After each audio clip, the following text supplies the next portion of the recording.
हूँ आपके साथ यास्मीन। बॉलीवुड एक्टर अक्षय कुमार की फिल्म केसरी बॉक्स ऑफिस पर लगातार शानदार कमाई कर रही है। फिल्म ने पहले दिन ही रिकॉर्ड तोड़ कमाई की थी, जो लगातार चौथे दिन भी जारी है। फिल्म ने 3 दिनों में 56 करोड़ से ज्यादा की कमाई की थी। वहीं अब लीजिए फिल्म के चौथे दिन का कलेक्शन भी सामने आ गया है। फिल्म ने चौथे दिन बॉक्स ऑफिस पर 21 करोड़ 51 लाख रुपए की कमाई की है।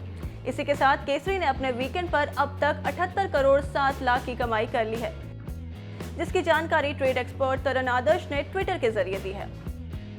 बता दें कि फिल्म केसरी में अक्षय कुमार ने एक सिख सिपाही का किरदार निभाया है, जिसे दर्शक काफी पसंद कर रहे हैं। अनुराग सिंह के डायरेक्शन में बनी इस फिल्म को करण जौहर ने प्रोड्यूस किया है और फिल्म में अक्की के साथ परिणीति चोपड़ा भी नजर आई हैं। फिल्म को पहले वीकेंड में मिले शानदार रिस्पॉन्स से लगता है कि ये अपने वीकडेज में भी अच्छी कमाई करेगी। वैसे एक बात तो कहनी पड़ेगी कि जहां पिछले साल खान्स का बुरा हाल रहा था, वहीं अक्षय ने इस साल भी अपना जलवा बिखेर दिया है। कहना गलत नहीं होगा कि केसरी की कमाई देखकर खान्स को भी जरूर मिर्ची लगी होगी। पर देखने वाली बात तो अब ये होगी कि केसरी आने वाले दिनों में और कितने करोड़ों का कारोबार करती है। वैसे अगर आपने अभी तक केसरी नहीं देखी है तो अभी जाकर देखिए और हमें कमेंट करके जरूर बताएं कि आपको ये फिल्म कैसी लगी। ये सारी चीज़ें जो थी वो मेरे डायरेक्टर ने सब कुछ करके रखा था और मतलब हर सवाल का जवाब इनके पास था। करीबन 1-1.25 साल से ये कहानी पे काम कर रहे थे, लिख रहे थे, रिसर्च कर रहे थे और कई बार ये पंजाब भी गए हैं पता करने के लिए काफ़ी चीज़ें, और सब चीज़ों का उत्तर यही लेके आए। तो मैं कहूँगा कि जो चैलेंजिंग और रिसर्च पार्ट था वो इन्होंने मेरा संभाल लिया था। बाकी जहाँ रही ये फिल्म की बात, ये फिल्म मेरे लिए बहुत ही एक इमोशनल जर्नी रही है। मेरे पिताजी भी सोल्जर थे, आर्मी में थे, और ये भी एक कहानी उन सोल्जरों की है। मैं जब ये फिल्म कर रहा था तो मुझे बहुत अंदरूनी किस्म की अंदर से ही बहुत फील आती थी, और ऐसी चीज़ें हैं इस फिल्म के अंदर जो कि मतलब मैं विश्वास नहीं कर सकता कि लोग ऐसे भी होते हैं।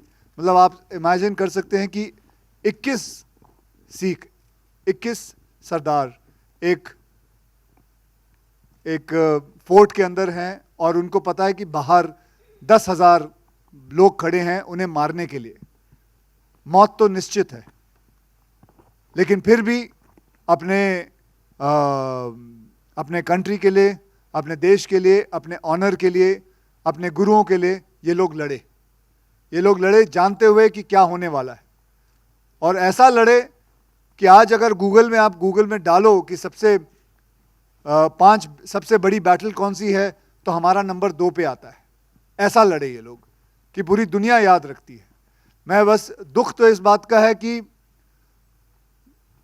ब्रिटिश जो है दे सेलिब्रेट सारागिड़ी डे, बट हमारे यहाँ इतिहास के पन्नों में ये कहीं खो गई। इसके बारे में ज़्यादा लोग नहीं जानते। लेकिन मैं तो यही चाहूँगा और दरख्वास्त करूँगा कि जितने भी माँ बाप हैं अपने बच्चों को ये फिल्म ज़रूर दिखाएं, क्योंकि ये एक एजुकेशनल फिल्म भी है, इतिहास वाली फिल्म है और सच्ची कहानी है। सिर्फ हम इतना प्रभावित हो जाते हैं जब हम 300 जैसी एक फिल्म देखते हैं, हम सोचते हैं क्या फिल्म बनाई है, जबकि वो फिल्म आप सभी जानते हैं कि एक फिक्टिशियस फिल्म है, लेकिन बहुत अच्छी बनाई। लेकिन ये तो रियल फिल्म है, ये तो रियल लोग थे, ऐसे लोग रियल थे। तो बहुत ही एक I can just tell you बहुत फील वाली रही है। और ख़ास करके जब इन्होंने मेरे डायरेक्टर ने मुझसे वो लास्ट के 15-20 मिनट जो फिल्म के अंदर है वो जो करवाया है, और ये ख़ास करके गाना ये लास्ट में आता है, एक वो वाली जर्नी है जब एक सोल्जर को गोली लगती है और उसके पास करीबन 30 या 35 या 40 सेकंड होते हैं, मृत्यु के एकदम नज़दीक आ चुका है। वो क्या सोचता है, वो 35 सेकंड के अंदर उसके अंदर वो सारी जो उसकी कथा होती है जो बचपन से उसके गुजरी है, माँ बाप से लेके बीवी बच्चे से सब आ जाते हैं। सो ये बहुत ही इमोशनल जर्नी रही है। ये आप जब पिक्चर देखोगे आप खुद ही महसूस करोगे। बस आप लोगों से यही दरख्वास्त है कि आप ज़रूर ये लिखें कि मैं चाहूँगा कि इस फिल्म को बच्चे जरूर देखें, youth should watch it because it's a lot of learning process in this film, which is a real thing. Okay, Akshay hi Baji- Akshay Akshay here, Baji, hi Akshay Baji. Akshay, Madhu Hello. BBC Hindi से. Akshay Baji here on the left. First of all, this is Simran Singh here. First of all, thank you to the team for bringing this film, for making a film on this subject, and thank you for this emotional, heartfelt tribute to the martyrs. My question to you is a concerning question. So, your film Kesari tells us about the true meaning of this color. This is the color of sacrifice, valor, and bravery. But how doesn't bother you when you have a contemporary who is using the same color, but he has used in as a product with tobacco. So that's my question to you. I don't know, वो केसर और केसरी को दोनों mix कर गए. No, that you Yes, know, sir. वो I'm not केसर है, naming Kesar the है. brand. Yeah, I'm not That's naming okay. anything. हमसे आपने ऐड बीच में पता नहीं कहाँ से ले आए, मतलब हम कहीं और जा रहे हैं भाजी, तुसी कितने और चले गए हो.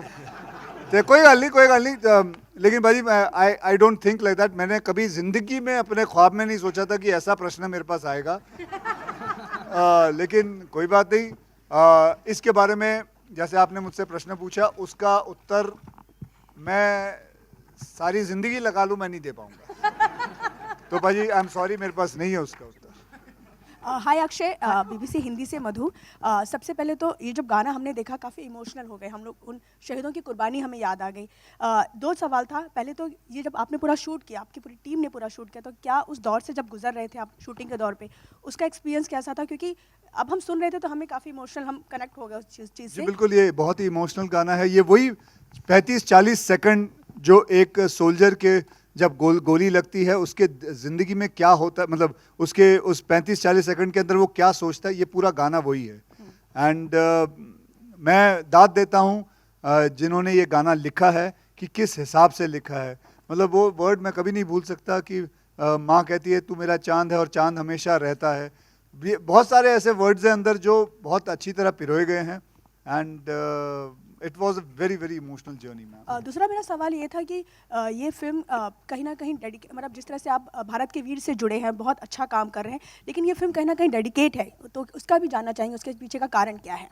उसका कारण ये है क्योंकि ये film it is all about the martyrs.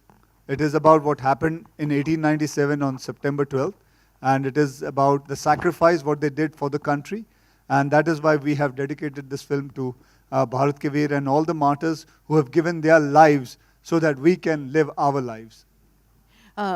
करण जी, मेरा सवाल आपसे है, इसी से ही कनेक्टेड जो मधु ने पूछा.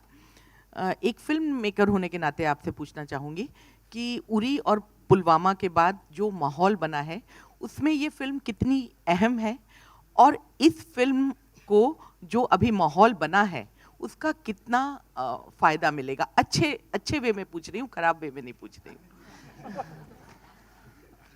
देखिए, जब हमने ये पिक्चर ये प्लान की थी और बनाई थी, तो जिस माहौल का आप जिक्र कर रहे थे वो माहौल था नहीं.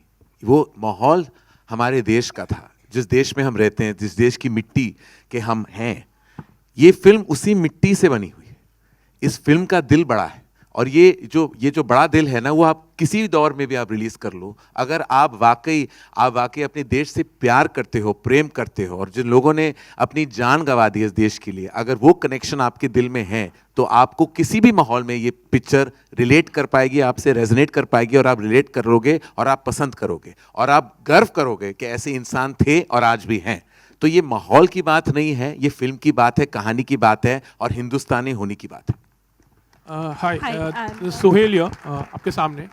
Congratulations to Akshay, Parineeti, Karan and the entire team.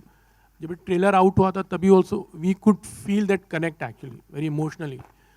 मैं चाहता हूँ, मेरा क्वेश्चन है कि जब पहली बार आपसे ये नरेशन किया, तो और ये look specially actually Akshay ji, I think so कि इस तरह का लुक हमने पहले कभी आपको देखा नहीं. इस तरह के लुक में पहले तो हम जानना चाहेंगे कि जो ये लुक था सरदार वाला, बड़ी बियर्ड, टर्बन, खास करके आजकल हम सिख को इतने बड़े टर्बन में नहीं देखते, और वो खास करके जो रिंग है, स्वॉर्ड, उसका कुछ एक्सपीरियंस हम जानना चाहेंगे. कुछ बताना. It's a very big and a very long sword, शायद बहुत वजनदार होगी. हाँ बिल्कुल, जो पग थी करीबन 1.25 किलो की, 1 किलो की पग थी, और 4-5 किलो की तलवार थी।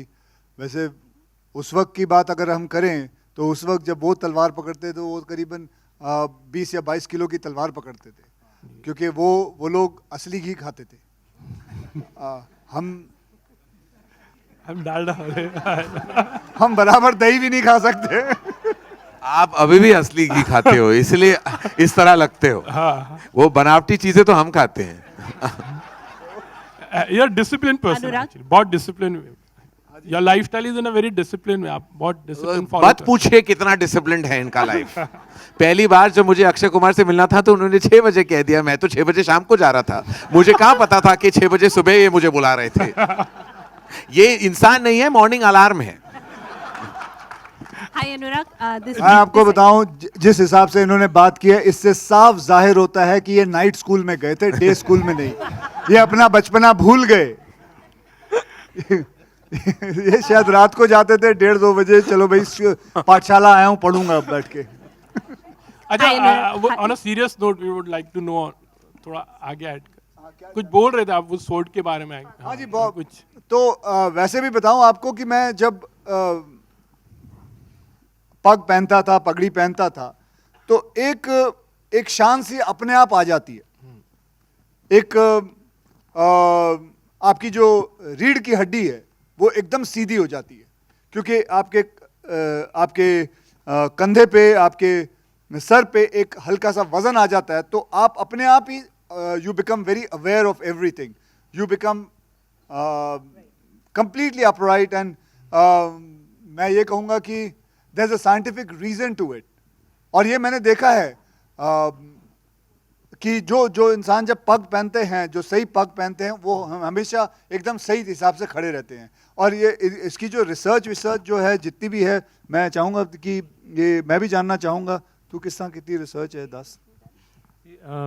रिसर्च जो है वो ये जो लुक है सर का, अगर उसके बारे में बात करें तो वो जो हिस्टोरिकल रेफरेंसेस हैं उसमें से ही आया है कि उस टाइम पे, अभी जैसे आपने मेंशन किया कि अभी पगड़ियाँ इतनी बड़ी पहनते नहीं हैं, तो आजकल धीरे धीरे जैसे बाकी चीज़ें चेंज हुई हैं, अटायर को लेके, कॉस्ट्यूम, कपड़े जो लोग पहनते हैं, तो ये पहले पगड़ी बड़ी ही बांधी जाती थी नॉर्मली, उस टाइम पे बड़ी पगड़ियाँ बांधते थे। तो धीरे धीरे अभी वो छोटी हो गई हैं। तो उस टाइम के हिसाब से हमारे पास जो कुछ पिक्चर्स, कुछ रेफरेंसेस अवेलेबल थी बुक्स में, रिसर्च मटेरियल में, तो उस हिसाब से पगड़ी जो उस टाइम के सोल्जर्स की फ़ोटोग्राफ्स हैं, थोड़ी बहुत कम अवेलेबल हैं, लेकिन उनमें से यही पगड़ी थी। और वो जो रिंग आपने मेंशन की उसको चक्कर बोलते हैं, कड़ा बोलते हैं पंजाबी में, जो बेसिकली पगड़ी पे अगर कोई तलवार से वार करे तो उसको प्रोटेक्ट करने के लिए भी है। सो यू कैन अंडरस्टैंड कि पगड़ी की कितनी इंपॉर्टेंस है। जैसे इन्होंने बोला कि आप पहनते हो तो इमीडिएटली आप ऐसे सीधे हो जाते हो, तो वो पगड़ी नहीं है, एक रिस्पॉन्सिबिलिटी भी है आपके ऊपर। क्योंकि उस टाइम पे जब ये सिखों का लुक क्रिएट किया गया था, तो उस टाइम पे माहौल कुछ इस तरह का चलता था। मुग़ल बादशाह जो थे उनके साथ बहुत माहौल गड़बड़ चल रहा था, तो ये क्रिएट ही इसलिए किया गया था कि दूर